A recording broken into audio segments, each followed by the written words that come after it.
ఆ దేవుడు కాదమ్మా, ఇదంతా రాజాగాడి వల్లనే. వాడే లల్లి మనసు మార్చేశాడు. ఎంతమంది ఉసురు పోసుకుంటావు నువ్వు? ఎన్ని జీవితాలు ఆడుకుంటావురా? మర్యాదగా విడాకులు విత్డ్రా చేసుకో. కుదరదు.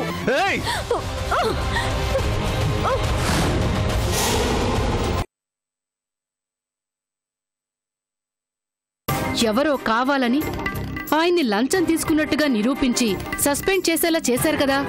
మీ అందరికీ తెలిసింది అతనిలో ఒకవైపు మాత్రమే. అతనిలో మరొక మనిషిన్నాడు.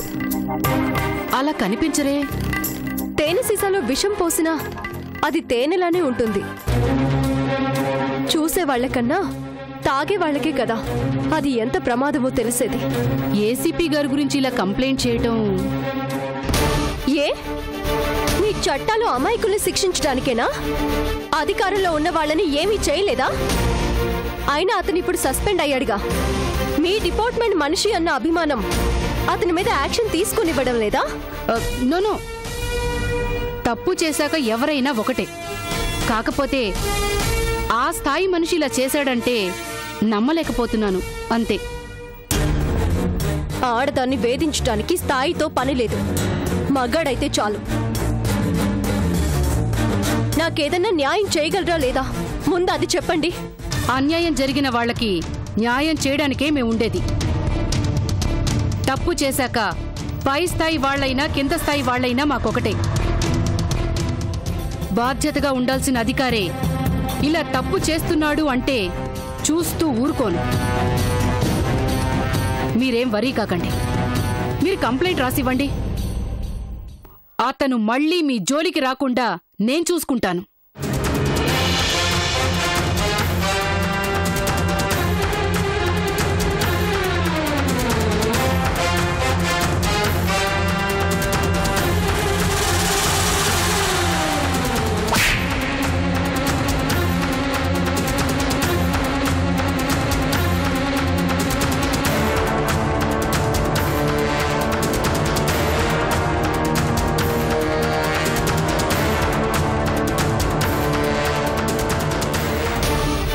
ఇదిగోండి madam.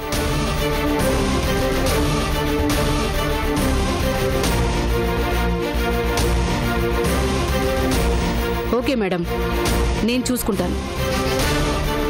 Thank you madam.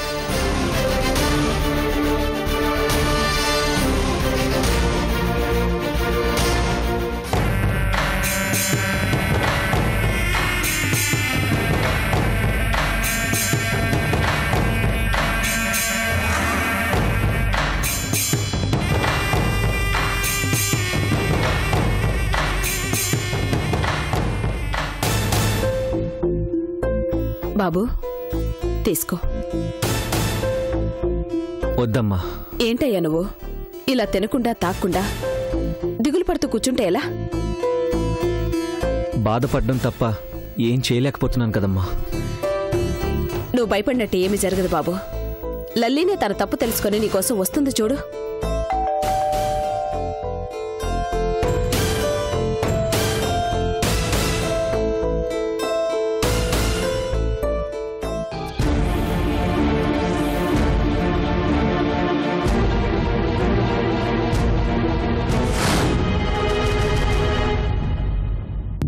Yes? I am sub inspector Avanti, women protection cell నుంచి వస్తున్నాను. ఓకే, నా నుంచి మీకేం హెల్ప్ కావాలి? మీ హెల్ప్ కోసం రాలేదు సార్. మాకు కంప్లైంట్ వచ్చింది, దాని గురించి మాట్లాడదామని వచ్చాను. మీకు కంప్లైంట్ వస్తే నాతో మాట్లాడాల్సిన అవసరం ఏంటి? కంప్లైంట్ వచ్చింది మీ మీదే. లలిత అంటే నా వైఫ్. ఆవిడ మీకు విడాకుల నోటీస్ పంపించిందా? పంపించింది. మీకు విడాకుల నోటీసు పంపించిందన్న కోపంతో మీరామె ఇంటికి వెళ్లి బెదిరించారట, చంపేస్తానన్నారట. నేనా? మీరలా బిహేవ్ చేశారని నాకు కంప్లైంట్ ఇచ్చింది. నాన్సెన్స్. నేను బెదిరించడం ఏంటి, చంపాలనుకోవడం ఏంటి? నేనంటే ఇష్టం లేక మరొకరితో ఉండడం కోసం నన్ను అలా బ్లేమ్ చేస్తా. సార్, మీకు తెలియంది కాదు. తప్పు చేసిన వాళ్ళెవరూ మేం తప్పు చేశామని ఒప్పుకోరు. అంటే నేను తప్పు చేశాను అంటున్నారా? You know who am I? మాట్లాడే ముందు ఎవరితో మాట్లాడుతున్నారో తెలుసుకొని మాట్లాడండి. తెలుసు సార్, మీరు ఏసీపీ అని తెలుసు, లంచం తీసుకుంటూ ఉండగా పట్టుబడిపై సస్పెండ్ అయ్యారని తెలుసు. సస్పెండ్ అయినా మా సుపీరియర్ ఆఫీసర్ అన్న ఒకే ఒక్క గౌరవంతో మీ ఇంటి వరకు నేనే వచ్చాను. లేదంటే పవర్లో లేని వాళ్ళకి మన ట్రీట్మెంట్ ఎలా ఉంటుందో మీకు నేను చెప్పాలా సార్? లలిత గారు వచ్చి కంప్లైంట్ ఇచ్చారు కాబట్టి యాక్షన్ తీసుకోవాల్సిన బాధ్యత నాకుంది. కానీ ఒక మాట చెప్పి వెళ్దామని వచ్చాను. తను కావాలని నా పరువు తీయడానికి ఇలా చేస్తుంది. మీరు తనకి సపోర్ట్ చేస్తున్నారా? ఆపదలో ఉన్నాము అంటే ఆదుకోవడానికే కదా సార్ మనం. పైగా చంపుతాను అని వార్నింగ్ ఇచ్చారంటే అటెంప్ట్ టు మర్డర్ కింద కేసు కూడా ఫైల్ చేయాల్సి ఉంటుంది. ఇన్స్పెక్టర్ సార్, నేను మీ కింది స్థాయి ఆఫీసర్గా రాలేదు. నాకొచ్చిన కంప్లైంట్ని విచారించడానికే వచ్చాను. వస్తాను.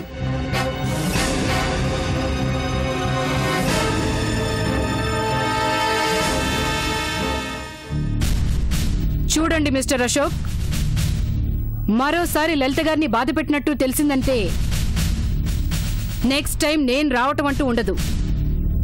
మీరే స్టేషన్కి రావాల్సి ఉంటుంది. జాగ్రత్త.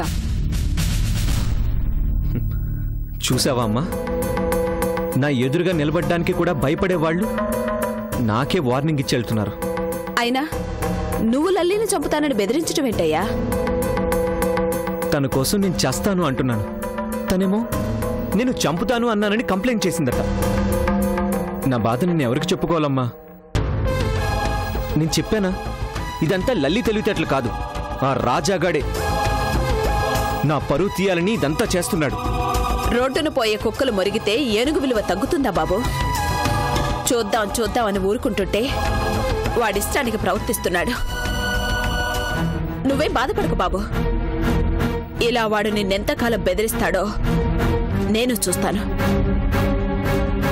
స్నేహం చేస్తే ప్రాణం ఇస్తారని తెలుసు గాని ఇలా పరువు తీస్తారని ఇప్పుడేనమ్మా తెలుస్తుంది. ఆఫ్టర్ ఆల్ ఒక ఎస్ఐ వచ్చి నా ఎదురుగా నిలబడి మాట్లాడింది అంటే అది వాళ్ళ వల్లనేగా. ఈ అవమానాలు, బాధలు నేను ఇంకా ఎంతకాలం భరించాలో నాకు అర్థం కావడం లేదమ్మా.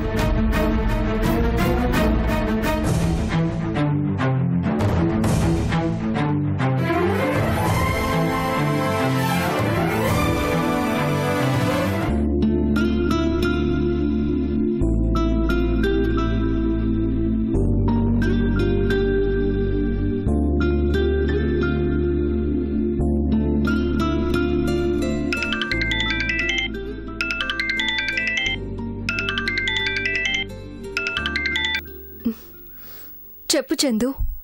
ఏం చేస్తున్నావు అక్క? జీవితాన్ని సర్దుకోలేక ఇల్లు సర్దుకుంటున్నాను. ఏంటక్క అలా ఉన్నావు? మళ్ళీ అశోక్ వచ్చి నేనేమైనా ఇబ్బంది పెట్టాడా? ఆ ప్రయత్నమే చేశాడు చందు. విడాకుల నోటీస్ పంపించినందుకు ఇంటికొచ్చి మరీ వార్నింగ్ ఇచ్చాడు. చంపేస్తాడంట. అంత దూరం వచ్చాడా? మా ఎడిటర్ గారితో చెప్పి హోమ్ మినిస్టర్ గారితో వార్నింగ్ ఇప్పించమంటావా? అవసరం లేదు లేరా, నేనే పోలీస్ స్టేషన్లో కంప్లైంట్ ఇచ్చాను. అవునా? మంచి పని చేసావక్క. అణిగి మణిగి ఉంటే అందరూ మగవాళ్లే. తిరగబడినప్పుడే ఆడదాని విలువ తెలుస్తుంది. ఈ రోజు అతను విలువ తెలుసుకున్న లాభమేముంది చందు? జరగవలసిందంతా ఎప్పుడో జరిగిపోయింది. తప్పుకు శిక్ష వేసేది చేసినవాడు మారతాడని కాదు, చెయ్యాలనుకున్నవాడు భయపడతాడని. నువ్వు చేసిన ఈ పని వల్ల నీకు లాభం లేకపోవచ్చు, నీలాగా బాధపడే వాళ్ళకి ధైర్యం వస్తుంది. ఆ ధైర్యం కొంతమంది జీవితాలనైనా మారుస్తుంది. అదే జరిగితే నా వల్ల కొంతమందికైనా ప్రయోజనం కలిగినట్లే. ఎందుకైనా మంచిది, కొంచెం జాగ్రత్తగా ఉండక్కా. నన్నేమైనా చేస్తాడనా? ఏమీ చేయలేడు. తల వంచుకొని బ్రతికినంత కాలం బ్రతికాను. అతను తలదించుకునేలా చేస్తానే గాని నేను తల వంచను. నువ్వు ఆ మాత్రం ధైర్యంగా ఉంటే చాలక్క. ఒంటరితనం ఎప్పుడూ మొదట భయాన్ని ఇస్తుంది. ఆ భయం పోగొట్టడానికి అదే ధైర్యాన్ని ఇస్తుంది. నా సంగతి సరే, అమ్మవాళ్ళు ఎలా ఉన్నారు? అందరికీ అశోక్ ఏంటో నీ బాధ ఎందుకో అర్థమైంది, ఒక్క పెద్దనాన్నకు తప్ప. డాడీ అబద్ధాన్ని ప్రేమించినంతగా నన్ను ప్రేమించడం లేదు. దూరంగా ఉన్నావు కాబట్టి నువ్వు కేవలం బాధపడుతున్నావు అక్క. కానీ అమ్మ పరిస్థితి అలా కాదు, నీకు పెద్దనాన్నకి మధ్య నలిగిపోతుంది. కన్నందుకు కన్న తల్లిని కూడా బాధ పెడుతున్నాను కదూ. పెదనానికి నిజం తెలిసే వరకు తప్పదక్కా. ఆ రోజు ఎప్పుడొస్తుందో? కష్టం తర్వాత వచ్చేది ఎప్పుడు సుఖమేనక్క. త్వరలోనే ఆ రోజు వస్తుంది. ఈ విషయం గురించి ఇక నువ్వు బాధపడకు. బాధపడినా చేయగలిగిందేముంది చెప్పు. సరేరా, నేనుంటాను. అలాగే అక్క.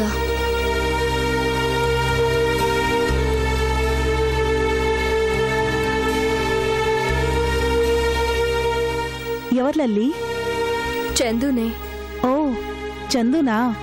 అదే జరిగిన దాని గురించి చెప్పాను. అనవసరంగా ఇంట్లో వాళ్ళు టెన్షన్ పడతారేమోనే. అశోక్ రాక్షసత్వం వాళ్ళకి తెలియాలిగా.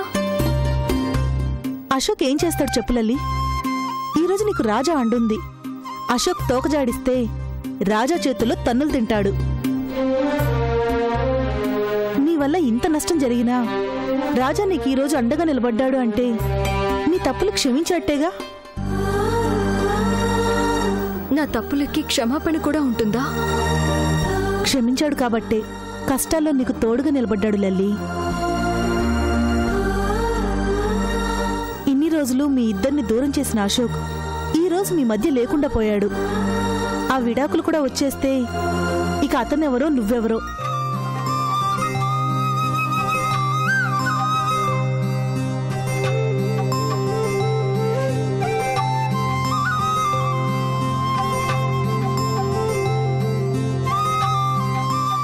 జీవితం మళ్ళీ మొదలు పెట్టాలి కదూ.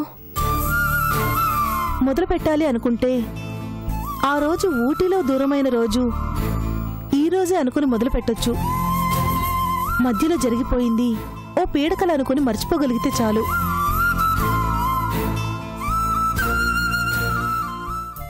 రాజా నువ్వు తిట్టుకోవడం చూశాను, ఫోనులో ప్రేమించుకోవడం చూశాను.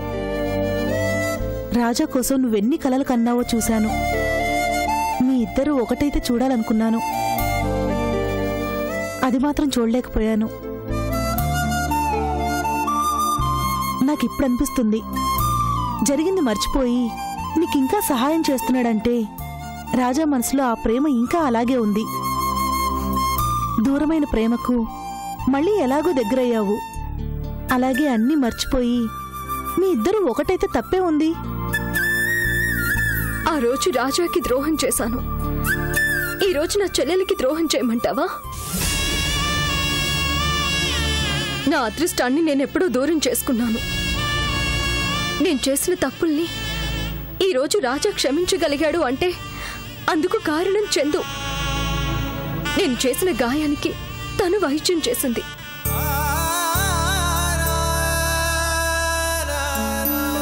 ఎండిపోయిన కొమ్మకు పువ్వులు పొయ్యువుతాయారు, అంటుకట్టిన మరొక కొమ్మకే ఆ అదృష్టం. అయినా నా ప్రేమ వల్ల రాజాకి మిగిలింది ఏముంది? అన్ని కష్టాలేగా. నా వల్ల జరిగిన నష్టాన్ని నా చెల్లెలు తీర్చాలి అనుకుంది. చివరికి నేను కాదన్నా తన నిర్ణయం మార్చుకోలేదు. ప్రేమకి కావాల్సింది ఆ నమ్మకం, ఆ ధైర్యమే తయారు. అవి నా దగ్గర లేవు. అందుకే రాజాని దూరం చేసుకున్నాను.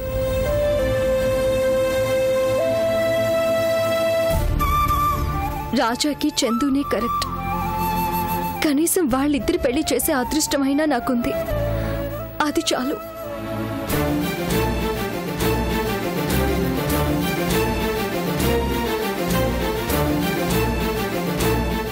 మడులు కానే కావు మాన్యాలు కావయా, సత్కవి రచనలే మన సంస్కృతనగా.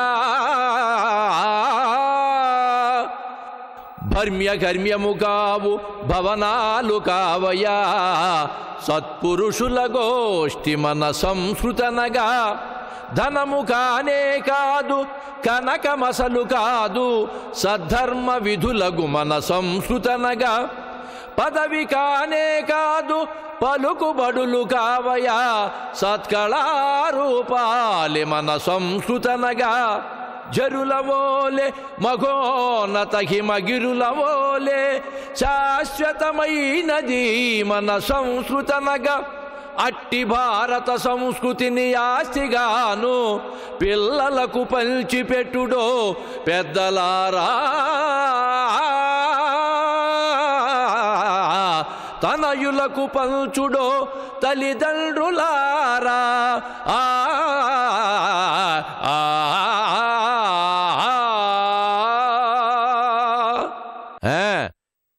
ఎలా ఉందయ్యా పంతులో మన పద్యం? చెప్పేవేమో శ్రీరంగనీతులు, చేసేవేమో అవినీతి భాగవతాలు. చెప్పవయ్యా పంతులు, నిన్నే. అయ్యా, చెవిటోడు ముందు శంఖం వదినట్టు రాగం తాళజ్ఞానం లేని నన్నడిగితే నేనేం చెప్తానండి అయ్యా? బాగుందనే అంటాను. ఈ నేల నుంచి నా దగ్గరుంటూ ఏమి నేర్చుకున్నావు పంతులు నువ్వు? కాస్త సంగీత జ్ఞానం కూడా అవ్వకపోతే ఎలాగయ్యా? ఈ జీవితాన్ని ఇలా పోనీయండి అయ్యా. ఇప్పుడు ఈ రాగాలతో నేనెక్కడ కుస్తీ పట్టేది?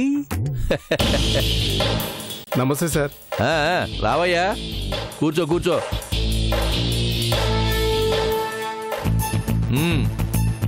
ఎలా ఉందయ్యా మీ ఏరియాలో మన మందులు సేల్స్?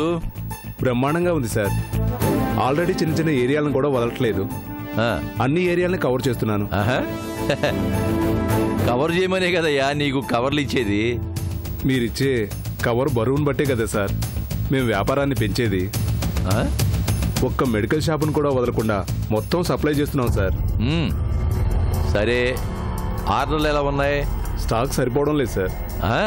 తక్కువ రేట్కే వస్తున్నాయి కదా అని ప్రతివాడు ఒరిజినల్ని ఆపేసి మన డూప్లికేట్ మెడిసిన్నే ఎక్కువ స్టాక్ పెట్టుకుంటున్నారు సార్. మరి ఆదాయం వచ్చేది మన దగ్గర నుంచే కదయ్యా. మీరు ప్రొడక్ట్ని బాగా పెంచాలి సార్.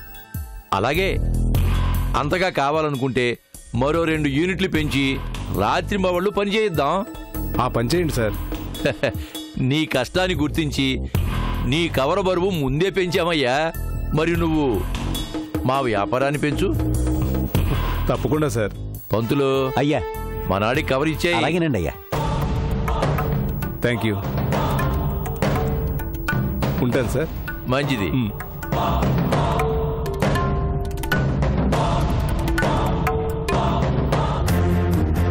పంతులు అయ్యా, 1 మందులు తయారు చేస్తేనే ఇంత వ్యాపారం జరుగుతుంది కదా. అన్ని మందులు తయారు చేయించామనుకో అయ్యా, మనం అమ్మే ఆ 2-3 రకాలకే జనాలు చస్తున్నారు. అన్ని మందులు తయారు చేయడం మొదలు పెడితే జనాలు ఏమైపోవాలండి అయ్యా? అబ్బా, వాళ్ళ గురించి మనకెందుకయ్యా? వ్యాపారంలో ఆదాయం గురించి చూడాలి గాని ఖర్చుల గురించి మనకెందుకు చెప్పు? చచ్చే వాళ్ళకి చచ్చింది దీనివల్లేనని తెలియదు. 10 రూపాయలు తక్కువకు వస్తుందంటే 50 రూపాయలు పెట్రోల్ గురించి ఆలోచించకుండా ఎర్రగడ్డ పోయి కొనుక్కొస్తారయ్యా ఈ జనం. వాళ్ళ బలహీనతే కదయ్యా మన బలం. వద్దయ్యా, ఆశకు కూడా హద్దుండాలి. జనాల ప్రాణాలతో ఆడుకోవడం మంచిది కాదండి అయ్యా. అయ్యా, ఈ ఆలోచన మాత్రం విరమించుకోండి అయ్యా. ఏమిటి పంతులో సలహాలు ఇస్తున్నావా? నిన్ను పెట్టుకుంది చెప్పింది వినటానికి, నాకు సలహాలు చెప్పడానికి కాదు.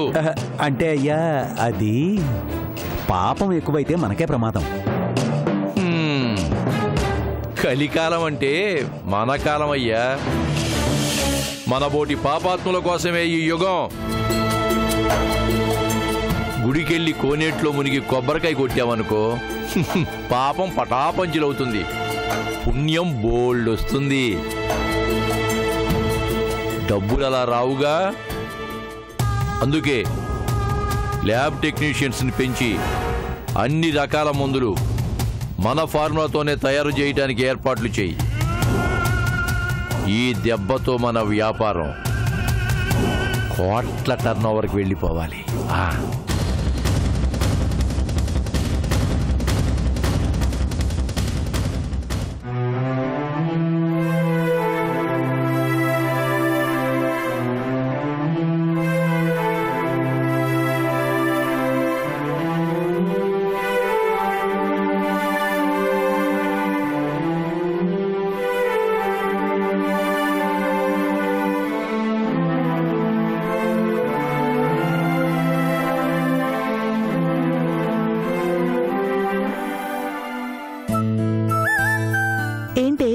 వాంటెడ్ కాలమ్స్ చూస్తున్నా? ఏదన్నా మంచి ఉద్యోగం దొరుకుతుందేమోనని. ఏంటి ఉద్యోగమా? ఎవరికి? నాకే. నువ్వు ఉద్యోగం చేస్తావా? ఉద్యోగం చేయడానికి కూడా పనికిరానని అంత నమ్మకమా నీకు? చచా, నీకు ఉద్యోగం చేయాల్సిన కర్మ ఏంటే? బ్రతకాలిగా. మాబోటి వాళ్ళే బ్రతకగలేంది నీకేంటే? కోటీశ్వరాలివి, మహారాణిలాగా పెరిగావు. 10 మందికి జాబ్ ఇచ్చే స్థాయిలో ఉండి నువ్వు జాబ్ వెతుక్కోవడం ఏంటి? ఆ కోట్ల ఆస్తి నాది కాదు, మా డాడీది కాబట్టేగా నచ్చనప్పుడు కామ్గా బయటకొచ్చి రోడ్డు మీద నిలబడాల్సొచ్చింది. ఏవో చిన్న చిన్న మనస్పర్ధలు వచ్చినంత మాత్రాన నీ వాళ్ళు నీకు కాకుండా పోతారా? నీ ఆస్తి నీకు కాకుండా పోతుందా? కన్న తండ్రి అన్ని మాటలు అన్న తర్వాత ఇంకా ఆ ఇల్లు నా ఇల్లని ఎలా అనుకోమంటావు తాయారు? మనిల్లు మనవాళ్ళు అంటే ప్రపంచం మొత్తం కాదన్నా ఎవరు దగ్గరికి తీసుకుంటారో వాళ్లే మనవాళ్ళు. అదే మన ఇల్లు. అంతేగాని ఎవరి మాటలో నమ్మి సొంత వాళ్ళని దూరం చేసుకునే వాళ్ళని ఇంకా నా వాళ్ళని ఎలా అనుకోమంటావే?